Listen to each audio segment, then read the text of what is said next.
Para saudara dan saudari yang Tuhan cintai, selamat pagi dan selamat bertemu lagi dalam renungan harian dari Paroki Santo Petrus dan Paulus Argapura, edisi hari Jumat tanggal 10 Juni 2022 dalam masa biasa yang ke-10. Mengawali hari yang baru ini, kita hendak mendengar dan merenungkan sabda Tuhan. Marilah sebelum kita mendengar dan merenungkan sabda Tuhan, kita berdoa. Dalam nama Bapa dan Putra dan Roh Kudus. Amin. Allah Bapa, sumber kebahagiaan, tuntunlah kami ke alam hening untuk menemui Engkau, dan curailah kami Roh Yesus yang akan memperkenalkan kami dengan Dikau, sumber kehidupan kami. Bersabdalah ya Tuhan, kami siap untuk mendengarkan. Terpujilah Engkau Bapa, Putra dan Roh Kudus, kini dan sepanjang segala masa. Amin.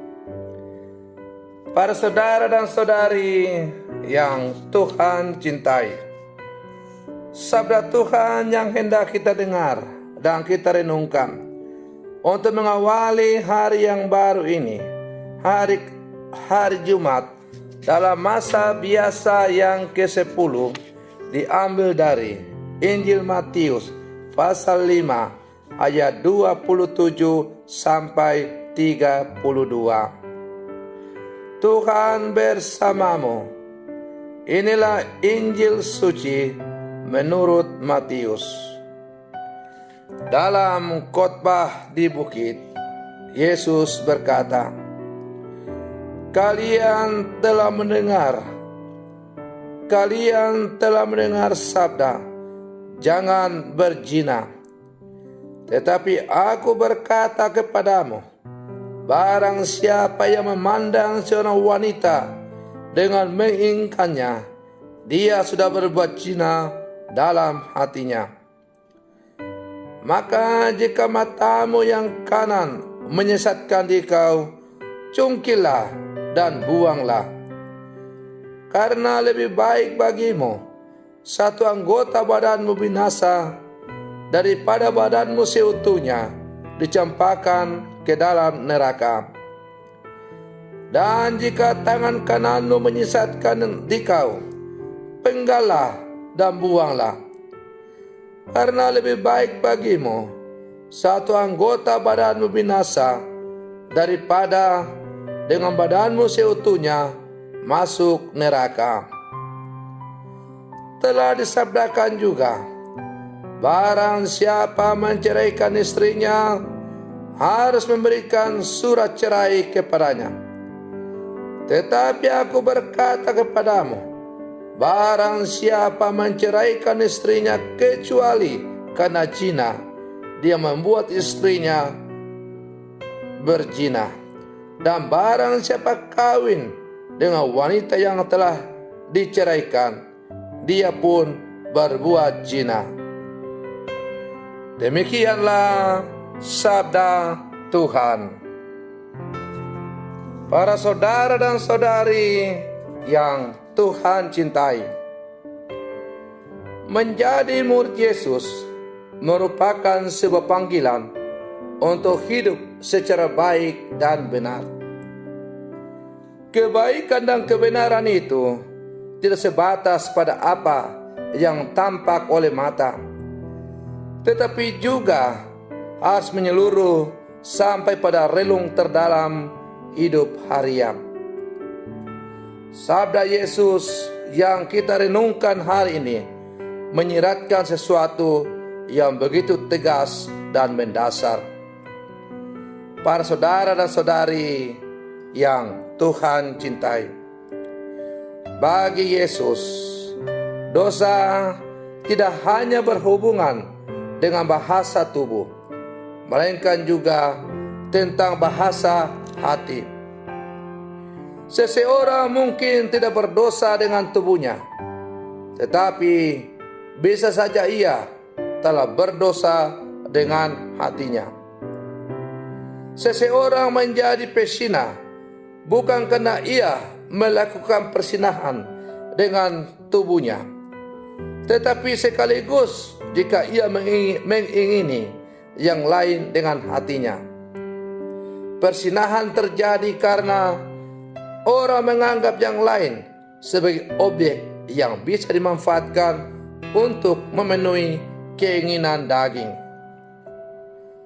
Yesus menghendaki pengikutnya untuk berusaha bebas dari segala kecenderungan berbuat dosa. Manusia melihat dan menilai berdasarkan apa yang tampak, tapi Tuhan mengenal seperti apa hati manusia itu. Para saudara dan saudari yang Tuhan cintai, selain berupaya untuk menghindarkan diri dari kemungkinan berbuat dosa, Yesus juga menuntut para muridnya untuk membebaskan diri dari kemungkinan membuat orang lain terjerumus dalam dosa. Hal ini kerap terjadi tanpa disadari. Keterbatasan dan kelemahan kita membuat orang lain ikutan jatuh dalam dosa. Karena itu, Yesus menuntut para pengikutnya untuk tidak saja bertanggung jawab atas dirinya sendiri, tetapi sekaligus juga atas sesama. Ia harus berupaya untuk tidak jatuh ke dalam dosa dan sekaligus tidak menjatuhkan orang lain. Para saudara dan saudari yang Tuhan cintai, menjadi seorang Kristiani atau orang Katolik tidak cukup hanya dengan berperilaku atau berbuat baik. Akan tetapi kita harus baik mulai dari pikiran dan niat kita. Motivasi dan intensi dari apa yang kita lakukan mesti sungguh-sungguh murni sesuai martabat kita sebagai manusia yang percaya kepada Allah. Maka tidak cukup orang memperhatikan hukum secara lahiriah, tetapi maksud dan tujuannya juga perlu menjadi nyata dalam pelaksananya. Para saudara dan saudari yang Tuhan cintai, cukup menarik diberi perhatian bahwa orang kerap membela diri atas maksud dan kehendaknya.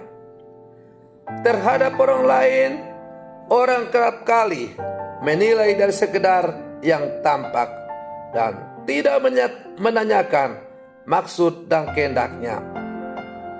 Maka Yesus hari ini mengajak kita untuk berpikiran jernih. Dengan berpikiran jernih, kita bisa melahirkan tindakan-tindakan yang sesuai martabat kita sebagai makhluk yang secitra dengan Allah. Mata, telinga, tangan, kaki, pikiran, dan seluruh diri kita mesti terarah pada kebaikan, kasih, sukacita, baik dalam pribadi maupun hidup bersama. Dengan demikian, kita berpartisipasi atau mengambil bagian dalam misi Yesus menghadirkan sukacita dan harapan bagi dunia. Para saudara dan saudari yang Tuhan cintai, semoga permenungan saya untuk mengawali hari yang baru ini semakin menghantar kita untuk menjadi manusia-manusia yang semakin sungguh beriman mendalam kepada Kristus. Semoga demikian. Selamat pagi.